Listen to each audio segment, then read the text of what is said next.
하안검 수술, 눈밑지방 재배치 수술은 절대 쉬운 문제는 아닙니다. 더 얼굴형이 가운데가 볼록한 분들은 동안 소리를 듣는데 그래도 눈밑지방이 나오는 거는 피할 수가 없거든요. 이분 역시 수술하고 나서 굉장히 만족한 결과를 알려주시고 가셨습니다.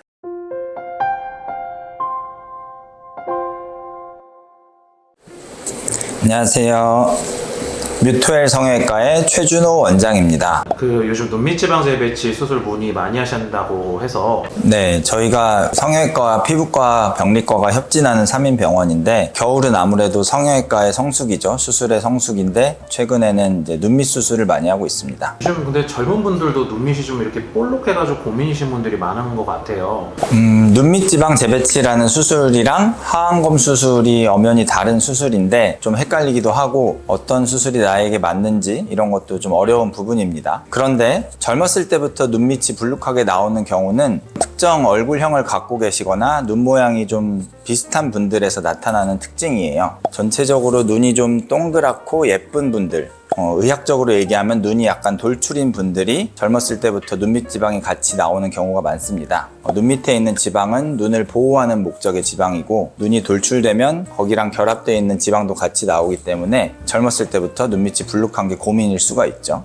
그리고 이런 분들의 얼굴형을 좀 더 넓게 보면 눈이 돌출되면서 동시에 광대뼈 쪽에 중안면부 볼륨이 부족한 경우가 많아요. 그래서 눈밑지방 재배치 수술을 일단은 추천을 드리는 것이고 눈밑지방 재배치가 기본적으로 제거를 어느 정도 한 다음에 지방을 채워주는 개념이어서 이 불룩한 눈 주변의 지방을 제거하면 오히려 눈밑이 좀 퀭해 보여서 다크서클 같다라고 말씀하시는 분들이 많았어요. 그래서 저는 젊은 분들의 이런 돌출 눈의 경우 눈밑지방 재배치를 하게 되면 거의 대부분 지방이식이 필수적이다 라고 설명을 드리고 눈밑과 중안면부의 볼륨을 좀 채워서 다크서클 같은 느낌을 줄이고 동안의 이미지로 개선되는 그런 효과를 노리고 있습니다. 고객님 사진을 하나 더 가지고 왔는데 이분 같은 경우에는 피부에 늘어짐이 조금 있기 시작하고 눈 밑에 불룩함도 약간 있는데 전체적으로는 굉장히 미인상이셨는데 불룩함이 심하지 않은데 지방을 많이 빼면 오히려 꺼져 보일 수 있고 약간 늘어졌다고 해서 살을 잘라버리면 영구적으로 흉터가 남으니까 이런 경우에는 풍선에 바람 넣는 효과를 기대하고 눈밑지방 재배치 수술을 한 다음에 지방 이식을 하고 피부는 잘라내지 않는 식으로 마무리를 해서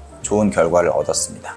방금 소개해드렸던 분은 이제 한 30, 40대 정도 연령대라고 생각을 하시면 되고 이제 좀 더 연세가 있는 얼마 전에 수술을 제가 해드린 저희 어머님 얘기를 좀 해보려고 합니다. 엄마 같은 경우에는 눈밑이 불룩하다, 이게 싫다, 그리고 아래쪽으로 이제 뭐 글씨나 책을 읽을 때 거슬린다, 이게 이제 주요 고민이셔서 엄마 같은 경우에는 불룩한 것도 있지만 광대뼈가 좀 발달한 얼굴형이란 말이에요. 그래서 막상 이렇게 피부를 잡아서 당겨보는 테스트를 했을 때에는 피부 남는 게 그런 연세를 감안해서도 심하지 않았어요. 그래서 과감하게 피부를 자르는 수술보다는 눈밑지방 재배치 수술을 하고 보통 30, 40대 분들에게 추천하는 것처럼 지방이식을 권유를 해서 시행을 했더니 수술하고 나서 붓기가 빠지면서 지방이 자리 잡으니까 퀭한 느낌도 적고 주름 같은 경우도 그냥 웃었을 때 생기는 잔주름 정도로만 보이고 전체적으로 볼륨감도 좋아져서 굉장히 만족을 했던 그런 케이스입니다. 먼저 중년 여성분 중에서 어떤 분들이 하안검을 딱 고려를 해서 해야 되는지 한번 명쾌하게 말씀 부탁드릴게요.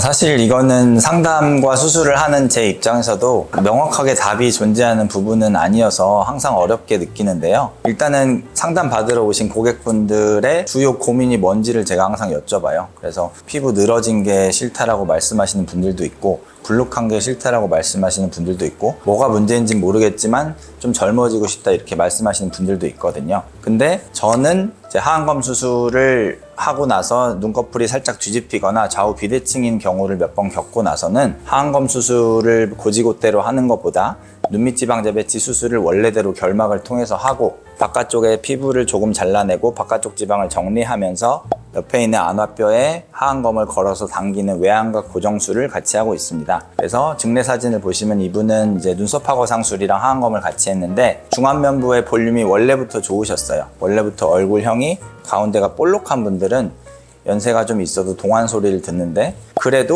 눈밑 지방이 나오는 거는 피할 수가 없거든요. 그래서 눈밑 지방을 제거한다고 생각하고 아래쪽을 이렇게 쓸어 보면 중안면부 볼륨이 있음에도 불구하고 지방이 정리되면 피부가 남을 수밖에 없죠. 이제 그런 부분이 좀 만져진다. 지방을 채우는 것보다는 피부를 잘라내는 게 도움이 된다라고 생각이 되면 아까 제가 말씀드린 뮤토엘의 하안검 성형, 눈밑 지방 재배치 수술과 피부 절제 및 외양각 수술을 결합한 그런 수술 방법으로 시행을 하고 있고, 이분 역시 수술하고 나서 4주가 지나서 눈썹 문신까지 받고 가셨거든요. 특별한 불만이나 불편감 없이 굉장히 만족한 결과를 알려주시고 가셨습니다. 하안검 수술, 눈밑 지방 재배치 수술은 수술을 받고 싶어 하시는 고객분들 입장에서도 수술을 하려고 하는 의사 입장에서도 절대 쉬운 문제는 아닙니다. 일단은 환자의 고민, 그리고 의사의 수술적인 완성도가 중요하겠고, 환자가 가지고 있는 그런 얼굴 상태나 얼굴형을 고려해서 최적의 수술 방법을 찾아주고 그대로 안전하게 시행해서 결과를 내는 것이 좋은 방향이라고 생각이 됩니다. 하안검, 눈밑 지방에 대해서 고민이 많으시다면 뮤토엘에 방문해 주셔서 상담을 받아보시고 좀 더 좋은 선택을 하시기 바랍니다. 감사합니다.